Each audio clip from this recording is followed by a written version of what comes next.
welcome back, everyone, for week 15 of the 2016 NFL season.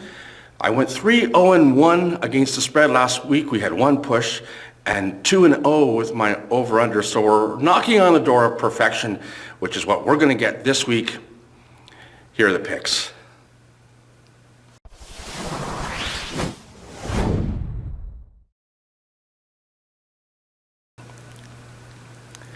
The first game we're going to look at has the Philadelphia Eagles going to Baltimore, where the Ravens are 5.5-point favorites at home. The Eagles have sort of been sliding backwards after a very good start.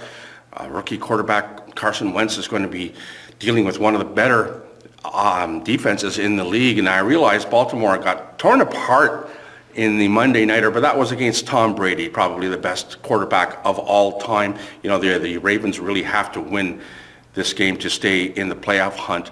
The Eagles are 1-6 on the road, not very good away from Philadelphia, and it's not too many points. It's under a touchdown. So let's lay those points. Let's take Baltimore minus 5.5. The second game we're going to look at has the Tennessee Titans going to Kansas City, where the Chiefs are 5-point favorites at home. Tennessee's been playing really well, and Marcus Mariota is one of the better young quarterbacks in the league. But it's going to be a very cold game, and Mariota's never played in weather like that. I think he's from Hawaii, and it's going to be something like 15 degrees Fahrenheit in Kansas City. The Chiefs are a very good team, obviously, especially tough at home in the cold, and they're coming off the rest. They played in the Thursday Nighter from last week, so they will have had plenty of time to prepare, and I don't think in the cold Tennessee can keep up with Kansas City. So let's lay the points, and let's take Kansas City minus 5. The third game we're going to look at has the Oakland Raiders going to San Diego, where the Chargers are 3-point dogs at home. The Chargers lost their running back, Gordon, and without him, it's a big loss to the offense. Obviously, you saw the game last week. As soon as he went out, they couldn't really do anything. The Raiders, meanwhile, have one of the better offenses in the league. They too, like the Kansas City game we talked about, they're coming off the Thursday Nighter, so they will have had extra time to prepare for this game too. The Raiders have actually beaten the Chargers the last 3 times they played. They really handled them last year too. It took like 3 touchdowns late in the game to make that even remotely close. I don't think this one will be. And Oakland is very good on the road. So let's lay the points. And let's take Oakland minus 3. And the fourth game we're going to look at has the Tampa Bay Buccaneers going to Dallas, where the Cowboys are 7-point favorites at home. Well, Dallas finally lost a game. They had won 11 straight. You know, often when a team wins so many games in a row and they finally lose, they lose the next one. I'm not saying it's going to happen, but they are going against a very good Tampa Bay team who have won 5 straight on their own. They're on a 5-game winning streak. And, you know, something can be said about rookies hitting the wall. The quarterback and the running back for Dallas, of course, being rookies, they're not normally used to playing this late in the season, especially Prescott, the quarterback, starting to make some rookie mistakes, and I think Tampa Bay can capitalize. They might even win this game, actually. So you get a lot of points here. That's 7 points. So let's take Tampa Bay plus 7. And we have a couple of over-under plays we're going to look at. San Francisco's at Atlanta at numbers 51. Atlanta probably will score that by themselves. They are the top scoring team in the league.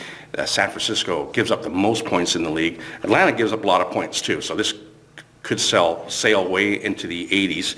And then there's the Monday Nighter as Carolina's going to Washington. That number is 51 as well. So the Redskins are another team that can score a lot of points. Carolina's been scoring points more in the last couple of weeks as well. Both those totals are 51. We're going to take over in both of them.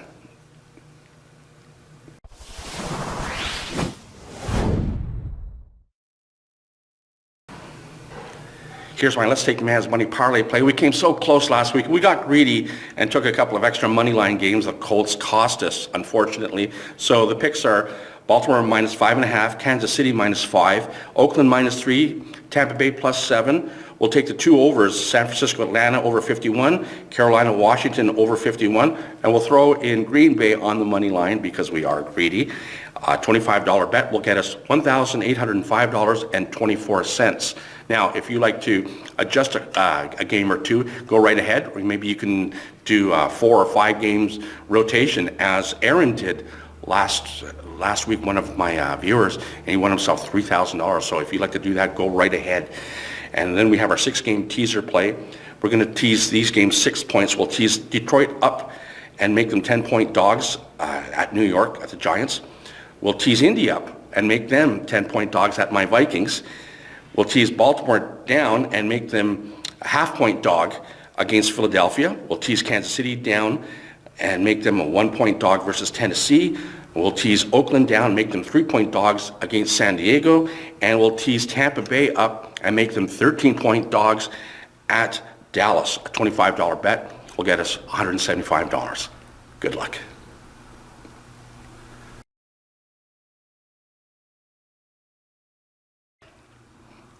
Okay, let's do an update in the standings for the gioknows Awards for Prognosticator of the Year. In the straight-up pool, West Coast Martin still leads with 132, followed right on his heels by Jayhawk Jet at 131. There's a 3-way tie at 130 between Half Moon's picks, Andrew Warren 520, and Bridgewater's Finest. And in the against the spread pool, Half Moon continues to lead at 112, followed by TP Professional at 110, and Bridgewater's Finest at 109.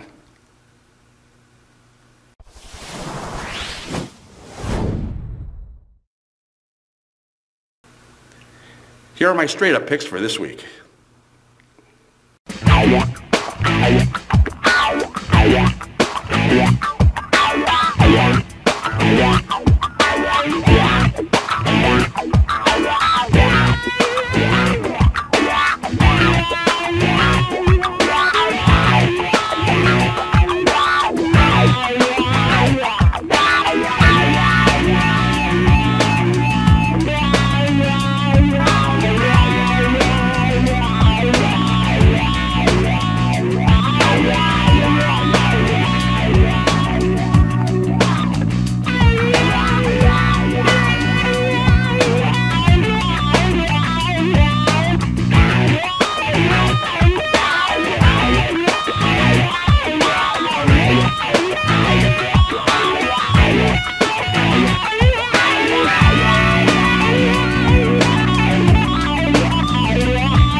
Okay, and those are the picks for this week. Good luck to you. Make sure you join us on our Facebook page. I keep telling you all the time that we get a lot of good advice from a lot of good prognosticators. If you have any questions, somebody's always there to answer, and we're there with our latest plays as well. Okay, for the gioknows YouTube channel, I am Gio.